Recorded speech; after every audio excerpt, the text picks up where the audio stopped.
গুৱাহাটী মহানগৰীত বিভিন্ন ধৰণৰ দালালৰ কথা আমি বাতৰি সম্প্ৰচাৰ কৰিছোঁ, কিন্তু এইবাৰ অইন কোনো নহয়, এইবাৰ খুদ ৰাজচক্ৰ বিষয়াগৰাকীৰ ওপৰত অভিযোগ উত্থাপিত হৈছে মাটি নামজাৰি কৰাৰ ওপৰত। যেহেতু মই বৰ্তমান উপস্থিত আছোঁ আৰক্ষী আয়ুক্ত অসম আৰক্ষী আয়ুক্তৰ কাৰ্যালয়ত থকা উলুবাৰীস্থিত যি ৰাজচক্ৰ কাৰ্যালয় আছে সেই ৰাজচক্ৰ কাৰ্যালয়ত, আৰু এই ৰাজচক্ৰ কাৰ্যালয়ত কৰ্মৰত অৱস্থাত আছে ৰাজচক্ৰ ৰাজা বৈশ্য, আৰু ৰাজা বৈশ্যই এইবাৰ দুৰ্নীতিত নামি পৰিছে, মাটিৰ জালিয়াতিত নামি পৰিছে।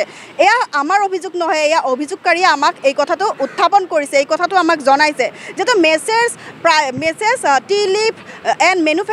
T Leaf Growers and Manufacturing Private Limited নামৰ এডোখৰ 1 বিঘা মাটি তেওঁ চতুৰালিৰে নামজাৰি কৰিছে সাজিদা খাতুন নামৰ এগৰাকীৰ ওপৰত। যেহেতু এয়া আমি অভিযোগ উত্থাপিত কৰা নাই, এয়া অভিযোগকাৰীয়ে আমাক এই কথাটো জনাইছে। যিহেতু মই ইয়াতে উপস্থিত আছোঁ, আপোনালোকে নিশ্চয় দেখিছে ৰাজচক্ৰ বিষয়াৰ কাৰ্যালয়ত, যেহেতু গুৱাহাটী ৰাজচক্ৰ কামৰূপ মহানগৰ জিলা উলুবাৰীস্থিত যি ৰাজচক্ৰ কাৰ্যালয় আছে, আৰু এই ৰাজচক্ৰ কাৰ্যালয়ত যিগৰাকী চক্ৰ বিষয়া আছে সেই চক্ৰ বিষয়া এইবাৰ মাটিৰ জালিয়াতিত নামি পৰিছে। যিহেতু আমি অকণমান ভিতৰৰ দৃশ্য দেখুৱাবলৈ চেষ্টা কৰিম।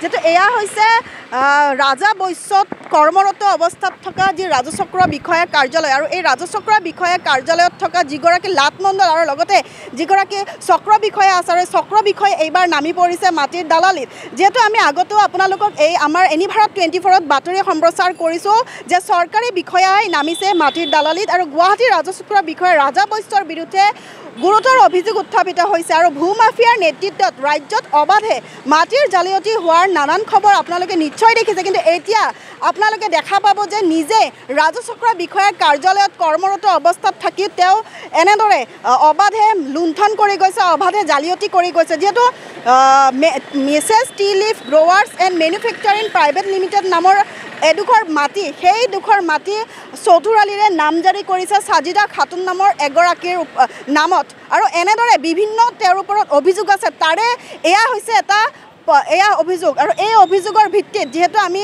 আপোনালোকক নিশ্চয়কৈ আগতো আমি এনি ভাৰত 24ত এই বিষয়ে আমি বাতৰি সম্প্ৰচাৰ কৰিছোঁ।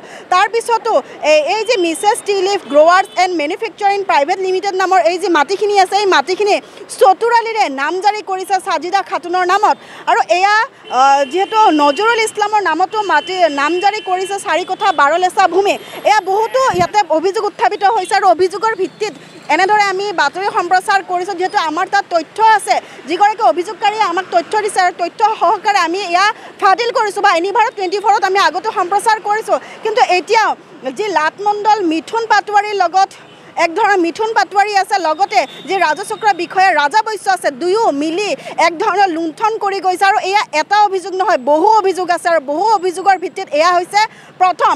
আৰু যিহেতু আমি পিছলৈকে পৰৱৰ্তী সময়তো আমি দেখুৱাবলৈ চেষ্টা কৰিম এয়া কিয়ৰভাৱে নিজৰ ৰাজচক্ৰ বিষয়াৰ কাৰ্যালয়ত কৰ্মৰত হৈও তেওঁ এনেদৰে কেনেকৈ কৰিব পাৰিলে। যিহেতু এটা সময়ত মুখ্যমন্ত্ৰীগৰাকীয়ে দালালৰ বিৰুদ্ধে কঠোৰ পদক্ষেপ গ্ৰহণ কৰিছিলে, কিন্তু এই ক্ষেত্ৰত কি কৰিব, নিজৰ চৰকাৰী বিষয়া ৰাজচক্ৰ বিষয়াৰ কাৰ্যালয়ত কৰ্মৰত হৈও কেনেদৰে ৰাজা বৈশ্য আৰু মিথুন পাটোৱাৰী লাটমণ্ডল দুয়ো কেনেকৈ মিলি ইয়াতে চতুৰালিৰে অইন মানুহৰ নামৰ মাটি অইন এটা মানুহৰ নামত নামজাৰি কৰিছে।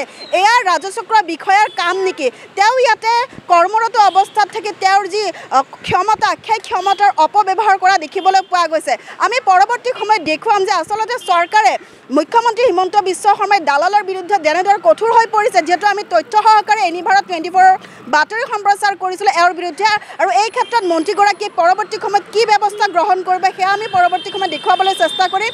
বা এই ৰাজা বৈশ্য আৰু মিথুন পাটোৱাৰী দুয়ো লগ লাগি যেনেদৰে চতুৰালিৰে অইন এটা মানুহৰ নামৰ মাটি অইন এটা মানুহৰ নামত নামজাৰি কৰিছে, এই ক্ষেত্ৰত চৰকাৰে কি ব্যৱস্থা গ্ৰহণ কৰিব সেয়া আমি পৰৱৰ্তী সময়ত দেখুৱাবলৈ চেষ্টা কৰিম। চাই থাকিব আমাৰ সৈতে এনি ভাৰত 24।